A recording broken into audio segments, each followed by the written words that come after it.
What if I told you that the symbol you see on every Christian church, the cross, was once a symbol of imperial power, and that it took just one battle to change everything? Picture this. It's October 28th, 312 AD. Two armies face each other at the Milvian Bridge just outside Rome.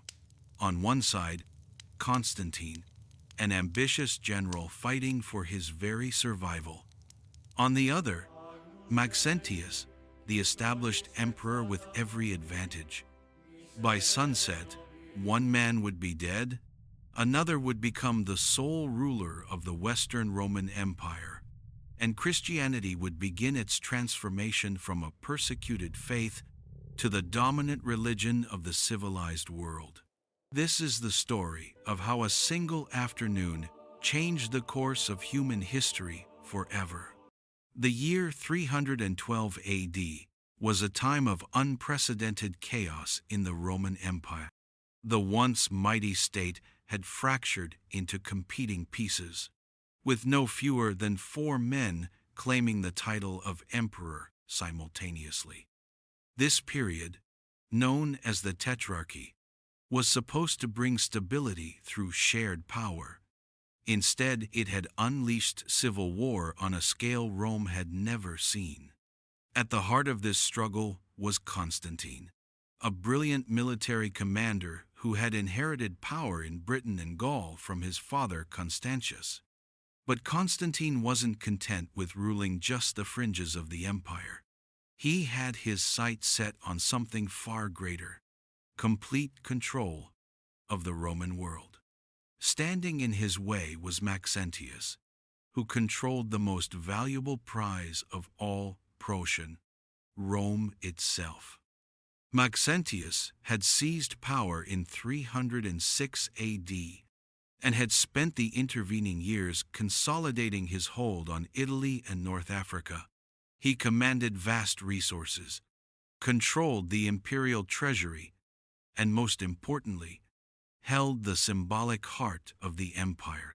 From his perspective, Constantine was just another ambitious upstart who would soon learn the futility of challenging Rome's rightful emperor. The stage was set for a showdown that would determine not just who ruled the empire, but what the empire would become. Constantine's campaign began in the spring of 312 AD with a lightning march across the Alps. His army, estimated at around 40,000 men, was smaller than what Maxentius could potentially field, but it was a hardened force of veterans from the Germanic frontier. These soldiers had spent years fighting fierce tribal warriors in the forests of Germania and along the Rhine. They were disciplined, experienced, and utterly loyal to their commander. More importantly, they moved with a speed that caught Maxentius completely off guard. The first test came at the fortified city of Susa in northern Italy. Rather than settle in for a long siege, Constantine launched a surprise assault that captured the city in a matter of hours. This wasn't just a military victory, it was a psychological masterstroke. Word spread throughout northern Italy that Constantine's army was unstoppable, and city after city opened its gates without resistance. Turin, Milan, and a dozen other settlements welcomed him as a liberator rather than a conqueror. But these early victories came at a cost. Each battle, each forced march, each river crossing depleted Constantine's forces. By the time he reached the outskirts of Rome, his army had shrunk to perhaps 25,000 men. Maxentius, meanwhile, had had months to prepare. He commanded the loyalty of the Roman Senate, controlled vast financial resources, and could draw upon the population of Rome itself for manpower. His forces likely numbered close to 80,000 men, including the elite Praetorian Guard, the emperor's personal bodyguard unit that had decided the fate of emperors for generations. The strategic situation heavily favored Maxentius. Rome's massive walls, built by Emperor Aurelian decades earlier, were virtually impregnable. The city could withstand a siege for months, perhaps years. Constantine's supply lines stretched back hundreds of miles across hostile territory. Winter was approaching, and with it would come the campaign season's end and the probable dissolution of Constantine's army as soldiers returned home. Every day that passed worked in Maxentius's favor. Yet Maxentius made a decision that would prove fatal. Rather than remain safely behind Rome's walls and let time destroy his enemy, he chose to march out and meet Constantine in open battle. Ancient sources suggest this decision was influenced by prophecies and omens. The Sibylline books, ancient texts consulted in times of crisis, allegedly proclaimed that on this day, the enemy of Rome would perish. Maxentius interpreted this as meaning Constantine would die. He was catastrophically wrong. The night before the battle marked one of the most famous episodes in all of Roman history. According to later Christian sources, Constantine experienced a vision that would change not just the outcome of the coming fight, but the entire future of the Roman Empire. As he prayed for divine guidance, he claimed to see in the sky a cross of light with the words, "In this sign you will conquer," written in Greek. That night, he allegedly had a dream in which Christ himself appeared to him, showing him the same symbol and commanding him to use it as his standard. Whether this vision was literal divine intervention, a natural atmospheric phenomenon, or a later invention by Christian historians remains debated to this day. What matters is that Constantine believed it. He ordered his soldiers to paint the Chi-Rho symbol, the first two letters of Christ's name in Greek, on their shields and standards. For the first time in Roman history, an army would march into battle under an explicitly Christian banner. The implications were staggering. Christianity, which just 9 years earlier had been subject to the great persecution under Diocletian, was now the chosen faith of a potential emperor. On the morning of October 28, 312 AD, the two armies deployed for battle. The location was carefully chosen, the Milvian Bridge, a crucial stone bridge that carried the Via Flaminia across the Tiber River just north of Rome. Maxentius had torn down the bridge's middle section and replaced it with a temporary wooden span, apparently planning to destroy it if the battle went badly, and he needed to retreat to Rome's safety. This decision would prove to be his final and most devastating mistake. Maxentius deployed his forces with the river at their backs, a dangerous position that left no room for retreat if things went wrong. His front line consisted of regular legionaries, solid troops but not the empire's finest. Behind them stood his elite units, the Praetorian Guard and his crack cavalry units. These were superbly equipped and trained soldiers who had never known defeat. Their armor gleamed in the morning sun. Their standards bore the traditional Roman eagles that had conquered the known world, and their confidence was absolute. Constantine arranged his smaller army with tactical brilliance. He placed his infantry in the center, but these weren't ordinary legionaries. They were frontier veterans who had learned to fight with flexibility and creativity against Germanic tribes that didn't follow Roman tactical rules. On his flanks, he positioned his cavalry, including his personal guard unit, men who had followed him from Britain and Gaul and would die before they let him down. The battle began with a massive cavalry charge by Constantine's forces against Maxentius's left flank. This wasn't the traditional Roman approach of infantry-centered warfare. but rather a tactic borrowed from the Germanic tribes Constantine's forces had fought against. The impact was devastating. Maxentius's cavalry, caught off guard by the intensity and ferocity of the attack, began to give way almost immediately.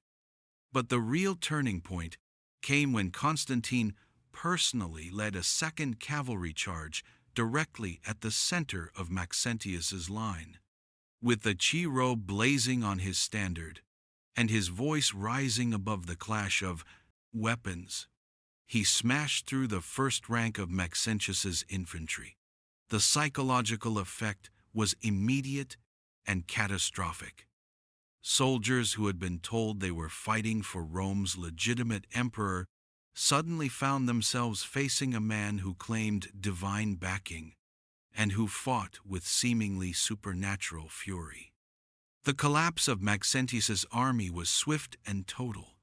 What began as an orderly retreat quickly turned into a desperate rout as thousands of soldiers fled toward the temporary bridge that represented their only escape route.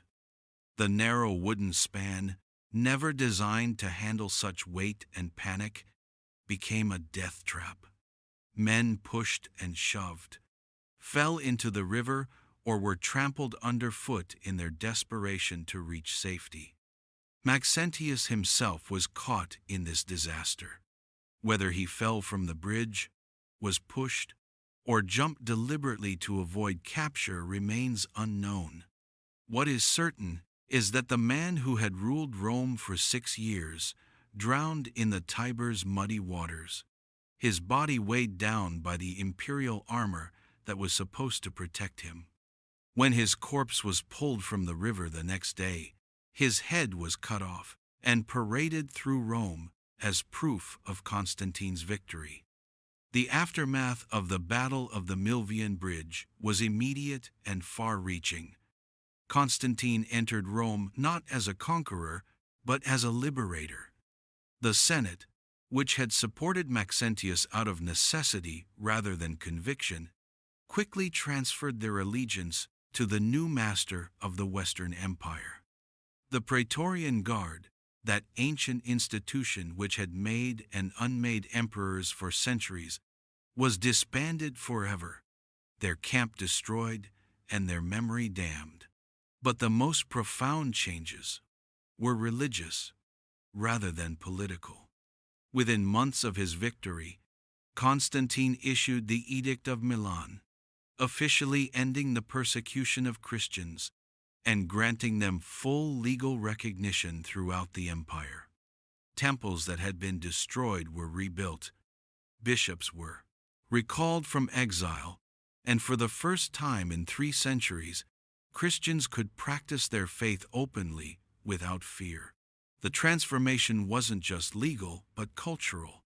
Constantine showered the Christian church with wealth and privileges, commissioned magnificent basilicas, and involved himself personally in theological disputes. The emperor, who had once been seen as a divine figure in his own right, now positioned himself as God's representative on earth. The old Roman gods didn't disappear overnight, but they began a long, slow retreat that would end with Christianity as the empire's dominant faith. The Battle of the Milvian Bridge also marked the beginning of Constantine's rise to sole rulership of the entire Roman Empire. Over the next 12 years, he would eliminate his remaining rivals one by one until he stood alone as the undisputed master of the Roman world. His victory at Milvian Bridge had given him control of Rome's vast resources, enabling him to build the armies necessary for further conquests.